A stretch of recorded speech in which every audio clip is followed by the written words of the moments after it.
The Department of Health says a total of 284 cases of human metapneumovirus were logged in the country last year. But the Health Department also stresses that the viral illness, which is surging in China, is not new and is only mild.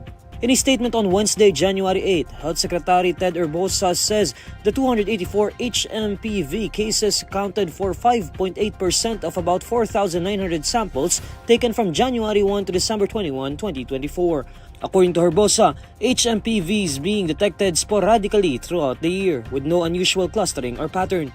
He says hMPV is not a new virus, pointing out that its symptoms are not severe and will heal on its own as long as a person's resistance is strong.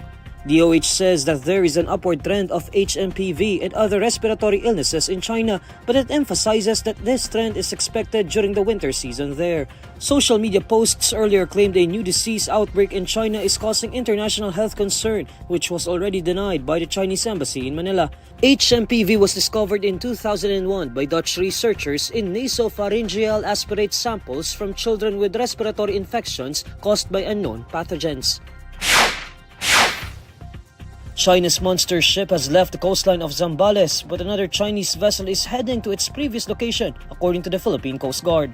In a report on Wednesday, January 8, PCG spokesperson for the West Philippine Sea, Commodore J. Tariela, says the monster ship, China Coast Guard Vessel 5901, is now 90 nautical miles offshore.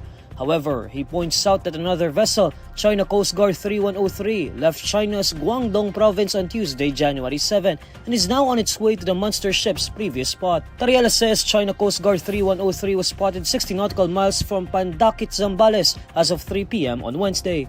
Tariela notes the new vessel was likely a replacement for the monster ship in order for China to sustain its illegal presence within the Philippines' exclusive economic zone. According to Tariela, PCG Commandant Admiral Ronnie Hill Gavan deployed the PCG Islander to the area where the China Coast Guard 3103's presence was detected.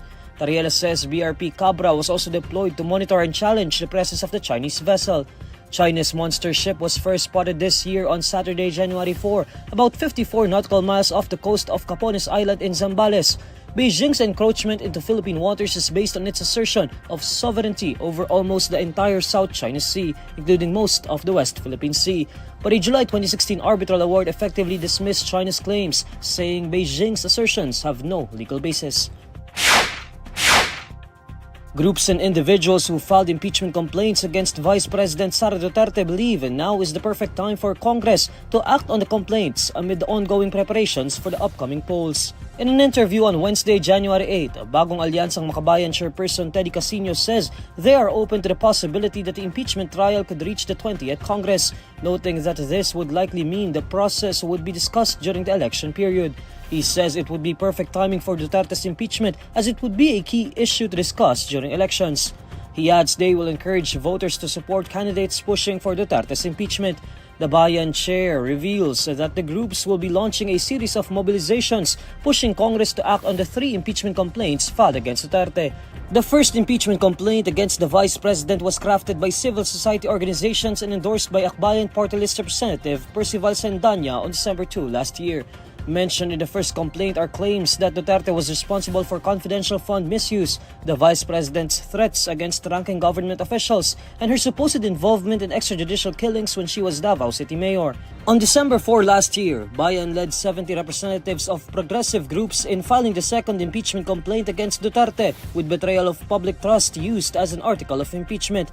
The third complaint was filed by religious groups and a group of lawyers on December 19 and accused Duterte of culpable violation of the Constitution, bribery, graft and corruption, and betrayal of public trust.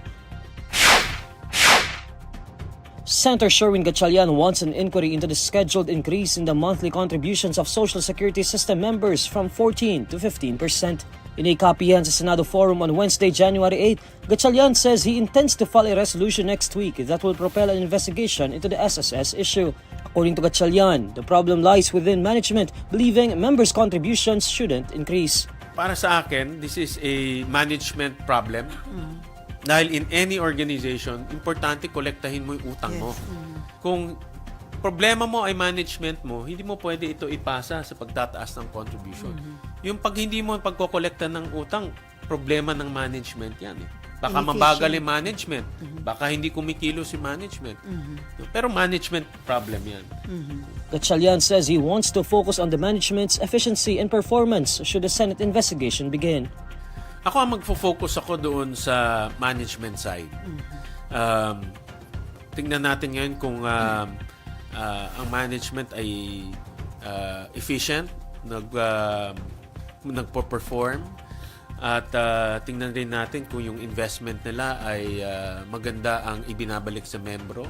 Theoretically nga, dapat yung investment ang nagbabayad sa mga benepisyo. Hindi ka na dapat magtaas. Pero obviously kulang, kaya nagtataas sila ng premiums. SSS will collect more from its members this year, from the 14% contribution rate in 2024 to 15% in 2025. Under Republic Act No. 11199, the SSS contribution rate increased by 1% every 2 years, starting at 12% in 2019 and culminating at 15% in 2025. Social media giant Meta is slashing its content moderation policies, including ending its US fact-checking program on Facebook and Instagram in a major shift that conforms with the priorities of incoming President Donald Trump. In a Facebook post, Meta founder and CEO Mark Zuckerberg says Meta platforms will replace fact-checkers with community notes. We're going to get rid of fact-checkers and replace them with community notes, similar to X, starting in the US. After Trump first got elected in 2016, the legacy media wrote non-stop about how misinformation was a threat to democracy. We tried in good faith to address those concerns without becoming the arbiters of truth. But the fact-checkers have just been too politically biased and have destroyed more trust than they've created, especially in the US. Meta's surprise announcement echoes long-standing complaints made by Trump's Republican Party and ex-owner Elon Musk about fact-checking, which many conservatives see as censorship. They argue that fact-checking programs target right-wing voices, which has led to proposed laws in states like Florida and Texas to limit content moderation. The shift comes as Zuckerberg has been making efforts to reconcile with Trump since his election in November, including donating $1 million to his inauguration fund. Trump has been a harsh critic of Meta and Zuckerberg for years, accusing the company of bias against him and threatening to retaliate against the tech billionaire once back in office. International Fact-Checking Network Director Angie Drobnich-Holland believes the decision came after extreme political pressure. She adds the move will hurt social media users who are looking for accurate, reliable information.